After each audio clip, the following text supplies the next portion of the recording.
గురువారం సాయంత్రం స్థానిక 2వ పట్టణ పోలీస్ స్టేషన్లో inspector of police V Durgarao, CCS CI Rambabu పాత్రికేయుల సమావేశం నిర్వహించారు. ఈ సందర్భంగా దుర్గారావు, రాంబాబు మాట్లాడారు.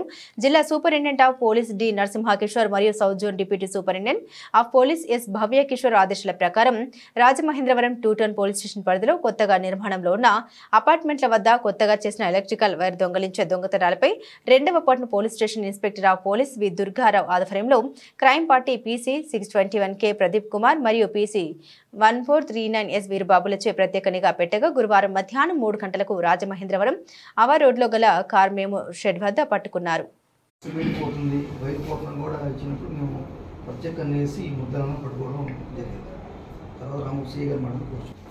రాజమండ్రి నగరంలో కానీ తూర్పుగోదావరి జిల్లాలో కానీ దొంగతనాలు జరగకూడదని ఉద్దేశంతో పోలీస్ డిపార్ట్మెంట్ అప్రమత్తంగా పనిచేసుకుంటూ పోతుంది. కానీ ప్రజలు కూడా మాకు సహకరించాలని కోరుకుంటున్నాం. ఏంటంటే ఇంటికి వచ్చి ఉన్నారో లేదని చూసుకోగలిగినప్పుడు ఒక చిన్న తప్పు వల్ల మనం తిరుగుతున్నారని మనం అనుకోకుండా అక్కడ పోలీస్ స్టేషన్లో జిఆర్పి పోలీసు వారు ఉంటారు, ఆర్పిఎఫ్ పోలీసు వారు కూడా ఉంటారు. నైట్ వర్క్ ఎక్కడ వీధుల్లో కానీ ఇక్కడ కానీ పెట్రోలింగ్ ఇదివరకే ఎవరి సైడ్ ఐడెంటిఫై చేసాము. Open drink place, orchid gardens end వరకు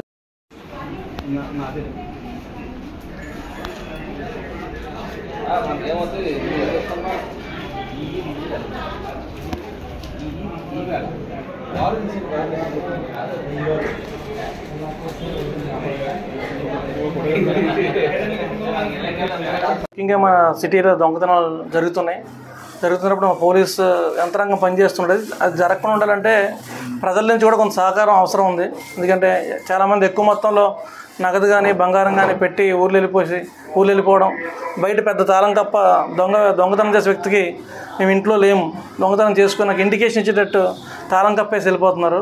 ఈజీగా రెక్కిసేసి తాళం బద్దలు కూడా చేస్తున్నారు. కాబట్టి ఎటువంటి బయటకు ఊరు వెళ్ళేటప్పుడు ఇంపార్టెంట్ వాల్యుబుల్స్ ఏవి కూడా ఇంట్లో పెట్టకూడదని విజ్ఞప్తి. రెండోది, లేదంటే లాక్డ్ హౌస్ మానిటరింగ్ సిస్టమ్ ఒకటి ఉందండి, LHMS అని. అది పోలీసు వారికి తెలియపరిస్తే స్టేషన్కి అక్కడ కెమెరాస్ ఫిక్స్ చేసి ఎవరైనా దొంగతనం వస్తే పడపడి ఈజీగా అవుతుంది. కాబట్టి దొంగతనం విషయంలో ఎప్పటికప్పుడు పోలీస్ డిపార్ట్మెంట్ వారు మీకు అప్రమత్తం చేస్తున్నారు. కాబట్టి అవన్నీ అనుకరించి ఫాలో అవ్వాలని కోరుకుంటున్నాం. అదేవిధంగా ముఖ్యంగా మన CSR చెప్పారు గంజాయి గురించి. మన స్టేట్లో గంజాయి నిర్మూలించడానికి ప్రభుత్వం గట్టి నిర్ణయం తీసుకుంది. మన డీజీపీ గారు కానీ, మన ఐజీ గారు కానీ, ఎస్పీ గారు కూడా స్పెషల్గా దాని మీద టీమ్స్ తిప్పడం జరుగుతుంది.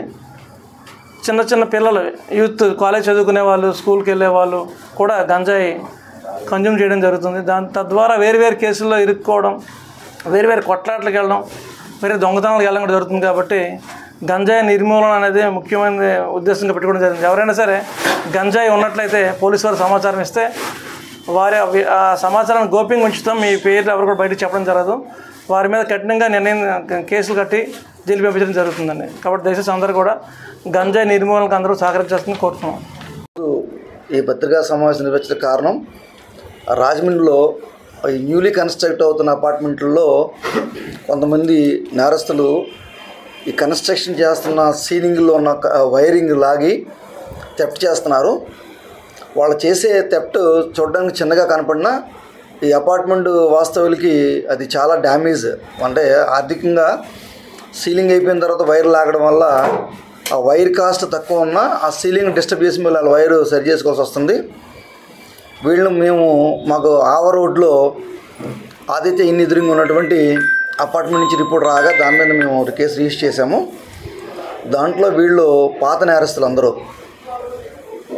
ఈ పాత నేరస్తుల మీద మెయిన్ A1 మీద 6 కేసులు ఉన్నాయి.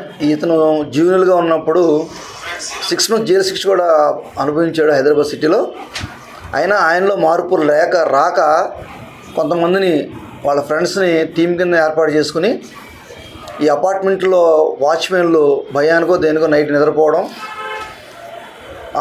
ఉన్న సీసీ కెమెరాలు లైటింగ్ కూడా కట్ చేసేసి వీళ్ళు ప్రతి ఫ్లోర్కి వెళ్ళి ఆ ఫ్లోర్లో సీలింగ్ అయిన వైర్ని తీసివేసి చాలా తక్కువ కాస్ట్ తోటి వీళ్ళు దాన్ని గుండె కింద కాల్చేసి అమ్మేస్తున్నారు.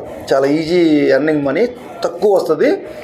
కానీ ఒక బండిల్ కొనడానికి 6,000 రూపీస్ కాస్ట్. ఒక bundle 4x4 bundle cost 6,000 rupees అయితే ఈయన అమ్మీది 600 రూపాయలు అమ్ముతారు. కాబట్టి మనం ఈ రాజమండ్రి పట్టణంలో జనసాంద్రత పెరిగి స్లమ్ ఏరియాలో నిరక్షరాస్యత వల్ల ఇంకో దానివల్ల ఇతను ఇలా చేశారని అనిపించింది ఈ 6 ముద్దాయిల్ని. ఈ 6 ముద్దాయిలు కూడా ఒక్కొక్కరికి 6 కేసులు, 4 కేసులు, 3 కేసులు ఉన్నాయి. సింగిల్గా వెళ్తున్న వ్యక్తుల దగ్గర కూడా సెల్ ఫోన్ లాగా ఉన్న కేసులు 3 మీద ఉన్నాయి. దయచేసి తల్లిదండ్రులు మేము పట్టుకున్న తర్వాత పోలీస్ స్టేషన్ దగ్గరికి వచ్చి మా కుర్రవాళ్ళు ఇన్నోసెంట్స్ అండి, ఏం తెలియదు, బాగా చదివారు, లేకపోతే పనికి వెళ్తున్నారని నమ్మి మేము రాత్రి కూడా ఈ సిమెంట్ పను లేకపోతే ఇసుక పనికి వెళ్తున్నారని నమ్మి మేము పంపిస్తున్న ఇళ్లలోంచి వీళ్ళు దొంగతనం చేస్తారని మాకు తెలియట్లేదు సార్ అని చాలామంది బాధపడుతున్నారు స్టేషన్ దగ్గరికి వచ్చి. దయచేసి తల్లిదండ్రులకు కానీ సొసైటీ మన చేతిలో ఉంది. సమాజాన్నిలో పాడైపోకుండా మన పిల్లల్ని మనం కాపాడుకోవాలంటే వాళ్ళ మీద కొంచెం పర్యవేక్షణ ఉండాలి. అదేవిధంగా తూర్పుగోదావరి జిల్లా ఎస్పీ గారు శ్రీ నృసింహకృష్ణ ఐపీఎస్ సారు ఈ ప్రత్యేక పర్యవేక్షణలో మా ఇన్స్పెక్టర్ గారు రాంబాబు గారిని కూడా ఎన్డీపీఎస్ మీద ప్రత్యేక ఆఫీసర్గా నియమించారు. గంజా మీద కూడా మీకు ఎటువంటి ఇన్ఫర్మేషన్ ఉంటే దయచేసి మాకు షేర్ చేయండి. సార్ నెంబర్ కూడా చెప్తారు, దానికి టోల్ ఫ్రీ నెంబర్ కూడా తొందరలో పెడతాము. ఈవెందో 112 కాల్ ఉండి చెప్పినా మేము గంజా మీద ఉక్కుపాదం మోపుతాం. చాలా యువత గంజాకి బానిస అయిపోయి పాడైపోతున్నారు. మా ఎస్పీ గారు, తూర్పుగోదావరి జిల్లా ఎస్పీ గారు ప్రత్యేకంగా మా కానిస్టేబుల్స్ కూడా ఒక వార్డు వైజ్ కూడా అడాప్టెడ్ పీసీస్ కింద 4 వీధులకి 5 వీధులకి పీసీలను ఇచ్చి ఆ ఏరియాలో ఎక్కడైనా బ్లాక్ స్పాట్ కానీ క్రైమ్ ప్రోన్ ఏరియా కానీ ఏదన్నా చీకట్లో గంజా తాగే ప్రదేశాలు కానీ నాటుసారా తాగే ప్రదేశాలు గమనించి అందరిని కూడా ఎడ్యుకేట్ చేసి మెన్నందరికీ ప్రోత్సహించి పట్టుకోమని సూచన ఇచ్చారు. కాబట్టి ప్రజల సహకారం ఉంటే పోలీస్ పనిచేయడం చాలా సులువు. కాబట్టి దయచేసి మీకు తెలుసున్న ప్రదేశాలు కూడా మాకు తెలియపరచండి. ఎక్కడ కూడా అసాంఘ కార్యకలాపాలు జరగకూడదు. పేకాట కానీ గంజా కానీ మరి కొట్లాటలు కానీ ఈ నాటుసారా అమ్మకాలకు జరగకుండా మాకు మీరు సహకరిస్తే ఎల్ఎన్ఓ పిఎస్లో స్పందించిపోయిన స్పెషల్ పార్టీ కూడా ఫామ్ చేశారు ఎస్పీ గారు, తూర్పుగోదావరి జిల్లా ఎస్పీ సారు.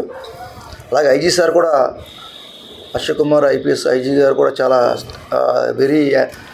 చాలా ఇదిగా ఉన్నారు. గంజా మీద అసలు గంజా అనేది ఉండకూడదు ఆ యొక్క నిర్ణయం మీద ఉన్న అందరం మేము. ఇప్పుడు రామబాబు సి గారు మాట్లాడుకోవచ్చు.